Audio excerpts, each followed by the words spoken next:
Бисмилла қыздарым, қалдарыңыз қалай? Бүгін сіздермен осындай өте жұмсақ мақтадай жеген сайын жегің келе беретін творожный булочканың рецептісін ұсынбақшымын.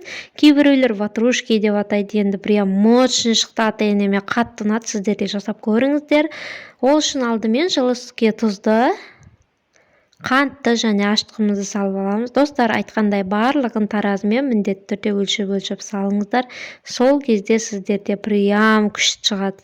Жасап көріңіздер, өкінбейсіздер. Осылай араластырып, дрожжи ерігенше жылы жерге қоямыз. Осылай дрожжымыз еруі қажет. Үстінен жұмыртқамызды саламыз. Үлкен болса 5 жұмыртқа, құттай болса 6 жұмыртқа саламыз.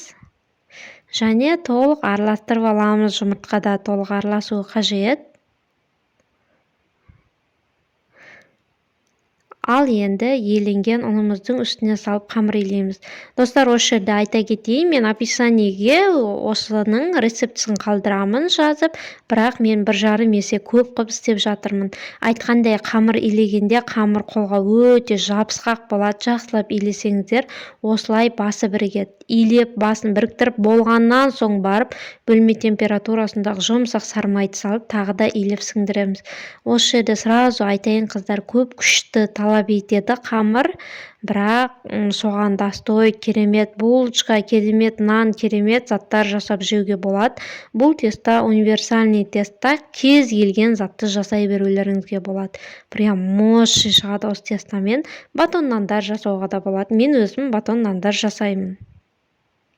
Ал енді көтерілгенше творогымызға 200 грамм творогқа қантты және 1 жұмыртқамызды, 1 шай қасық манная крупа деген осы ғой достар, каша.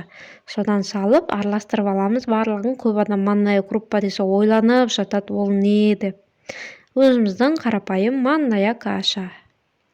Ал енді қамырымыз көтерілгеннен соң өзімізге керек бөліктерге бөліп аламыз. Айтқан достар, жаңа айтпай кетпін. Міндетті түрде қамырды бір қайтара илеңіз. Потом екінші рет көтерілгеннен соң осындай өзіңізге керек бөліктерге бөліп алыңыз. Мен барлығын 70 граммнан бөліп шықтым. Осылай жуалалап қойып, бетін жауып демалдырып қоямын шамалы уақыт. Енді дәл демалып тұрған кезде ортасынан бокалмен басып жасасаңыздар да болады, ватрушки сияқты етіп. Ал мен ерекшелеу болсын деп осылай жасап шықтым. Міне осылай, негізі әдемі көрінеді, осылай жасап көріңіздер. Міне біздің булочкамыз. Тағы біреуін жасап көрсетейін. Қолмен осылай ортасын ғана қаттырақ жұқартамыз. Не, домалақ формамызбен кесіп, шеттерін осылай айналдырып аламыз, 1-2 рет ораймыз, өстіп орап шығамыз да. Екі шетін жабыстыра саламыз. Ал енді бетін жауып көтерілгенше жылы жерге қоямыз. 1-20 минуттай осылай көтерілгеннен соң ортасын басамыз, творог салынатын жерді.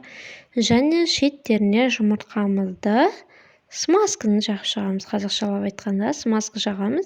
Сүт араластырсаңыздар болады смазкілеріңізге. Мен тек жұмыртқамен жақтым. Менде енді кішкентай ғана булочка, 120 шақты булочка жасадым. Әрбір булочкаға біраз қасықтан салып, осылай алдын ала қыздырылған пеште пісіріп аламыз. Міне достар, біздің мақтадай жұмсақ булочкамыз дайын. Міндетті түрде сіздерге де осылай жасап көруге кеңес беремін. Егер видео ұнаса, жанартты қоюды ұмытпаңыздар.